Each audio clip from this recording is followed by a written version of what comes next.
Welcome back, everybody, for another deep dive. Yeah. Today, we're going to be looking at a whole bunch of cybersecurity stuff. Right. Articles, vulnerability reports, industry news, the whole 9 yards, just to sort of see what's going on out there right now. Yeah. Yeah, and I think what's interesting is that, even though it feels like a bunch of sort of random separate stories, right, we can actually connect the dots and see what's really happening in the cyber world. Okay. So let's unpack that a little bit. Yeah. And because we can start with everyone's favorite topic, ransomware. Ransomware. It seems like every week there's some new attack or some new group we're hearing about. Totally. And it seems like they're just getting more and more sophisticated. Yeah. Like I'm thinking about Microchip Technology. Oh, yeah. That was back in August. Yeah, they got hit pretty bad. $21.4 million in expenses because of factory outages. Play Ransomware was the group behind that one. Play ransomware. Yeah. And what's crazy is they not only encrypted all their data, right? They also stole a bunch of it too. Oh, wow. A 4-gigabyte archive. What was in that? All kinds of employee details, names, addresses, even password information. So not only do they encrypt your stuff now, but they also steal it and hold it hostage. Exactly. It's like a double whammy. Yeah, double extortion, they call it. Double extortion. Which is becoming more and more common, unfortunately. Right. And they just seem to be getting bolder. Totally. Like going after bigger and bigger targets. Like Play Ransomware, they're known for going after what they call big game. Big game. Yeah, like high-value targets, major corporations, government agencies. So this is like real spy movie stuff now. Kind of. Yeah. So Play Ransomware is one group, but there's also Interlock. Oh, yeah. Interlock, they're another interesting one. What's their deal? Well, they've been making waves hitting organizations in healthcare, IT, government, manufacturing. So all over the place. Yeah, primarily in the U.S. and Europe. What makes them so different from other groups? I mean, a couple things. I guess, first of all, their attack chain is super complex. Whoa. It can span 17 days. Wow. Yeah, and they use multiple stages. So how does it usually start? It often starts with something that seems totally harmless. Okay. Like a fake Google Chrome update or something. So you think you're just updating your browser. Right. And that's how they get in. Exactly. Wow. That's sneaky. It's classic social engineering, and it works. Wow. And once they're in, they deploy all these specialized tools to steal credentials and move around the network. And isn't there some kind of protocol they often use?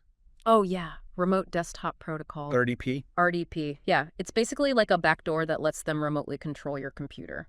Oh, so once they control your computer remotely, they could pretty much do whatever they want. Pretty much, yeah. Access sensitive data, install malware, spread the attack to other systems. So Interlock is a group we should all be aware of. Definitely one to watch out for. So are there any ways we can actually protect ourselves from these attacks? Oh, yeah, absolutely. Okay. Awareness is key. Okay. Like understanding how these attacks work. Right. That's the first step in preventing them. Makes sense. But yeah, we'll get into more specific measures later. But the point is, there are definitely ways to mitigate the risk. Good to know. Yeah. So it sounds like it's not just ransomware we need to worry about. Right. Vulnerabilities are another big one. Oh, yeah. Vulnerabilities are a huge problem. I feel like I hear that word thrown around all the time, but I'm still not entirely sure what it means. So basically, they're like weaknesses in software or hardware that attackers can exploit. To get into our systems. Exactly. They're common. Super common. Even major tech companies like Cisco. Cisco. Yeah, Cisco. With all their security teams and all their money. Yeah, even they have vulnerabilities. So no system is truly impenetrable. That's right. Huh. And one of the biggest challenges is keeping up with patches and updates. Right. So companies are constantly releasing these patches to fix these vulnerabilities. Right. But it's up to organizations to actually apply them. That's the key. And a lot of organizations are slow to do that. Why is that? Sometimes it's a resource issue. Ugh. They don't have enough IT staff or they don't have the budget. Right. But sometimes it's just negligence. So it's kind of a race against time. Exactly. The longer you wait to patch a vulnerability, the more likely it is that attackers will find it. Exactly. And the consequences can be severe. It's making me realize just how complex this whole cybersecurity thing is. It is complex. Yeah. But it's not impossible to grasp. Right. And the more you understand, the better equipped you'll be to protect yourself. Absolutely. Yeah. Okay, so we've talked about ransomware and vulnerabilities. But what about some of the other threats out there? Well, Like, what about AI? Oh, yeah. That seems to be changing things quite a bit. AI is definitely a game changer. For better or for worse. I mean, it's a bit of both, to be honest. Okay. Cybercriminals are already using it. All sorts of things. Right. Creating more sophisticated malware, Okay. launching more convincing phishing attacks. They're even using AI to generate deepfakes. Deepfakes. Yeah, for like social engineering and disinformation campaigns. Oh, wow. So AI is making it easier for these bad guys. In some ways, yeah, but here's the flip side. Okay. The good guys are using it too. Oh, okay. The cybersecurity industry is investing heavily in AI as well. What are they using it for? Well, it's really good for things like threat detection, Okay. log analysis, forensic investigations. So they can analyze huge amounts of data really fast. Exactly. It can spot patterns and anomalies that humans might miss. So it's like an AI arms race then. Yeah, you could say that. Both sides are using AI to try and outmaneuver each other. That's a good way to put it. And where will it all lead? I mean, that's the big question, isn't it? Yeah. But one thing's for sure, AI is going to be a major player in cybersecurity. Okay, so ransomware vulnerabilities, AI, a lot to unpack already.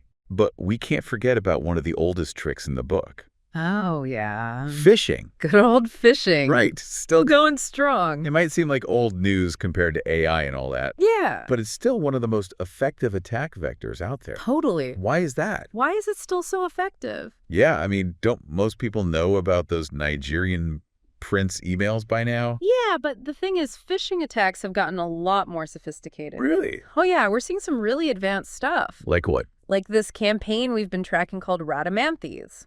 Rhadamanthys. Yeah, it's an info stealer campaign Okay. targeting hundreds of companies globally. What makes it so interesting? It's the level of personalization and deception. So, like, what are they doing? So instead of those, like, spammy emails with bad grammar, Right. they're posing as, like, legal representatives Okay. from legitimate technology and media firms. So it seems real. Yeah, and they accuse people of copyright infringement. Oh, so they're playing on people's fear of getting in trouble with the law. Exactly. They know people will panic and click without thinking. And then what happens? They trick them into downloading a malicious file. Like a virus. Yeah, usually disguised as like a legal document or something. Wow, and I bet these emails are getting through spam filters. Yeah, that's the other thing. Each email is sent from a unique domain. Wow. So it's harder for the filters to detect. So even if you're pretty savvy, you could still fall victim to this. Yeah, I mean, it just highlights the need for constant vigilance. So no matter how advanced our technology gets, human error is still a major vulnerability. Absolutely. It's a bit discouraging to think about. I know, but it's the reality. Okay, well, on a more positive note, there seems to be a trend towards more proactive security measures. Yeah, it's true. Like Google Cloud just announced they're going to enforce multi-factor authentication on all accounts Oh, yeah, I saw that. by the end of 2025. That's a big step in the right direction. Well, what is multi-factor authentication again? Multi-factor authentication, or MFA, Yeah. it's basically just an extra layer of security. Okay. So even if your password gets stolen, they can't get into your account. Because they need something else. Exactly like a code sent to your phone or a fingerprint scan.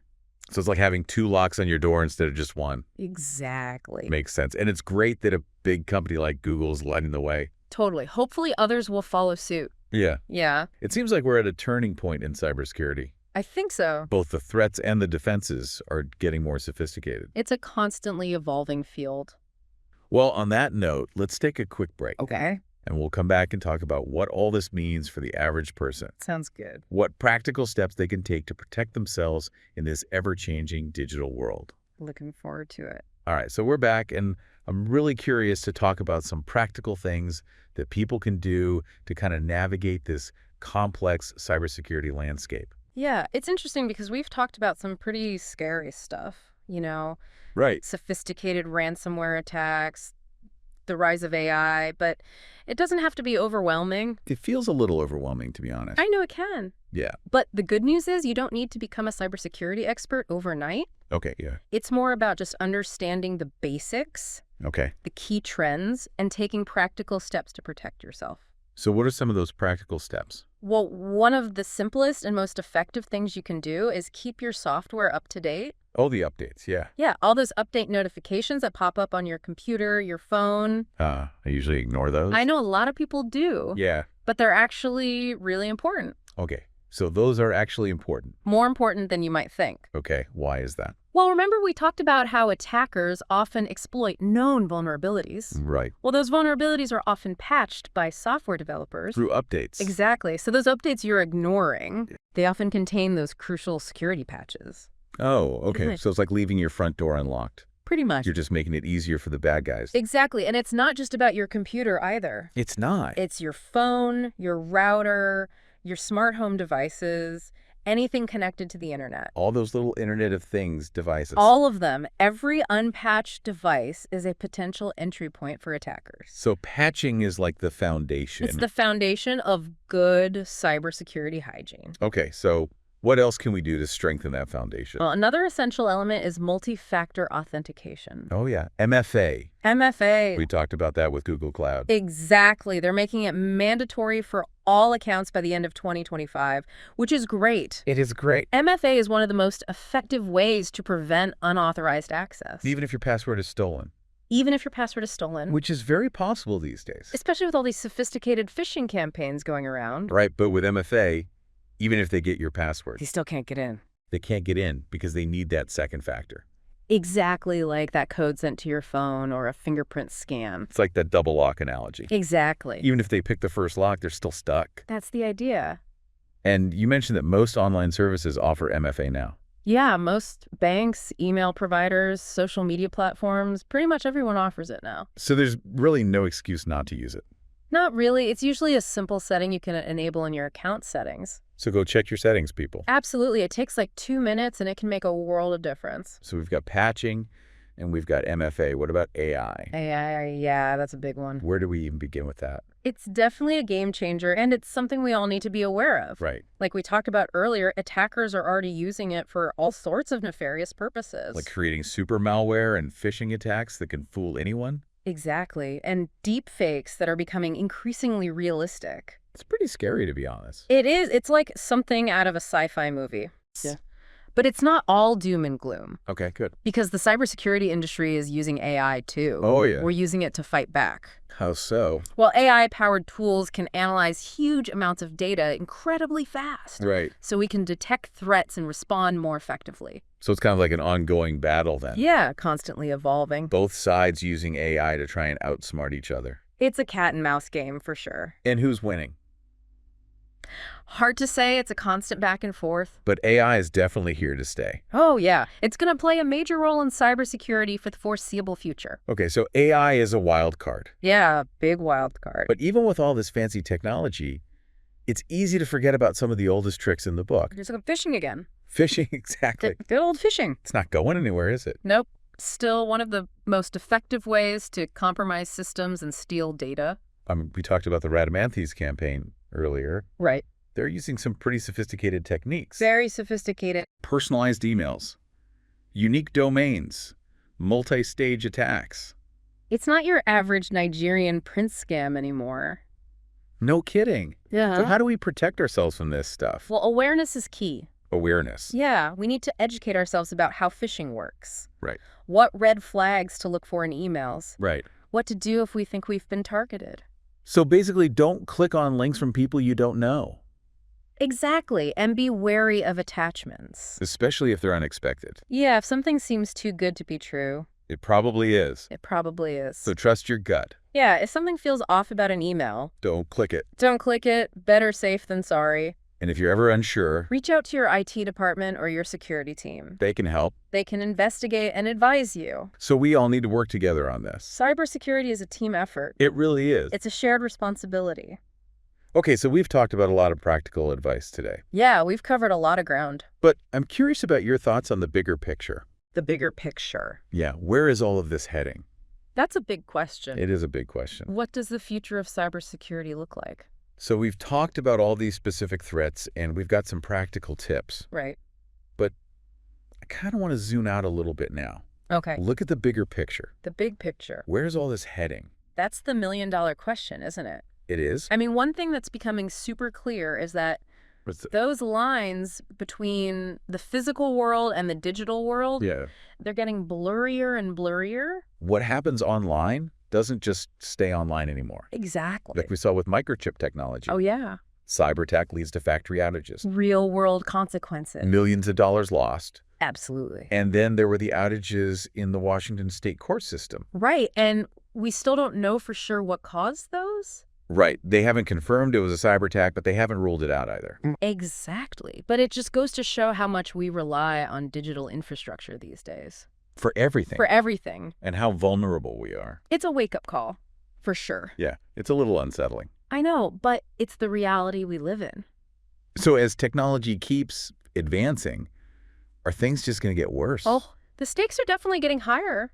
In what way? I mean, think about critical infrastructure. Power grids. Power grids, transportation systems, Healthcare systems. financial markets. All connected. All connected, all potentially vulnerable. Okay, so what can we do? It feels like a losing battle sometimes. It does. But it's not. I mean, Yeah. cybersecurity is a journey. It's Okay. not a destination. There's Yeah. no magic bullet, no one-size-fits-all solution. Right. But there are some key principles that can guide us. Okay, I'm all ears. Okay, so first and foremost, we need to adopt a proactive mindset.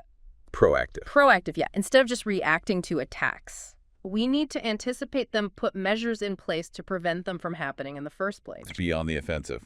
Exactly. Like you wouldn't wait for your house to be burglarized before installing an alarm system, right? Right. You do it beforehand as a preventative measure. Makes sense. Same thing with cybersecurity. So what are some proactive measures we can take? Vulnerability management is a big one. Okay. Threat intelligence gathering. Okay. Security awareness training. So educating our employees. Exactly. Everyone needs to be on the same page. Okay. Proactive approach. Got it. Okay, principle number 2. Okay, number 2. Cybersecurity is about more than just technology. It's about. It's about people, processes, culture. So it's not just the IT department's problem. Exactly. It needs to be embedded in the culture of the whole organization. Everyone needs to play a part. Exactly. Everyone from the CEO to the intern needs to understand basic cybersecurity hygiene. And be vigilant about potential threats. Exactly. It's a team effort. Let's go proactive approach. Culture of security awareness. What's number 3? Collaboration. Collaboration. Mhm. No one can solve this problem alone. Right. We need to share information, Okay. best practices, resources. So break down the silos. Exactly. We need partnerships between governments, industry groups, academia, Working together. sharing knowledge. It makes sense because cybercrime is a global problem. It transcends borders. So we need a global response. Exactly. We need to work together to fight this. Okay, so proactive approach, culture of security awareness collaboration. And one more. Okay, lay it on me. We need to invest in the future of cybersecurity. Invest in the future. Yeah, support research and development. Okay. Train the next generation of cybersecurity professionals. That's right. Explore innovative approaches to security. So looking beyond the immediate threats and thinking long term. Exactly. The threat landscape is constantly evolving. Right. So we need to be prepared for what's coming next. It's a lot to think about. It is, but it's important work. It is. So for our listeners out there, what can they do on an individual level? Well, first of all, remember that cybersecurity is everyone's responsibility. Okay. You don't have to be a tech expert to protect yourself. Right. Stay informed about the threats. Okay. Enable multi-factor authentication. We talked about that. Be cautious about clicking on links. Don't click on anything suspicious. Exactly. And keep your software and devices up to date. The updates. The updates. They're important. They are so important. Okay, so simple steps can make a big difference. Absolutely. And if you need help, there are resources available. Oh, yeah. Tons of resources. Okay, good. Organizations like the National Cybersecurity Alliance. CISO? You don't have to go it alone. You don't have to go it alone. All right, so as we wrap up this deep dive, Yeah. I want to leave our listeners with one final thought. Okay. In this ever-changing digital world, Yeah. what does it really mean to be truly cybersecure? That's a great question. It is a big question. And I think it's important to remember that it's not about achieving some perfect state of protection, Okay, because that doesn't exist. right. It's more about recognizing that cybersecurity is an ongoing process. A journey. A journey, exactly. A continuous cycle of assessment, adaptation, and improvement. So always learning, always adapting, Exactly. Staying vigilant, being proactive, never stopping learning. because change is the only constant. And that's it. The threats will evolve, the technology will advance, and we need to be ready to adapt. Well said. And on that note, I want to thank you for joining us for this deep dive into the world of cybersecurity. It's been a pleasure. We hope you found it informative and maybe even a little bit empowering. I hope so. Remember, knowledge is power and vigilance is key. Absolutely. Stay safe out there, everyone.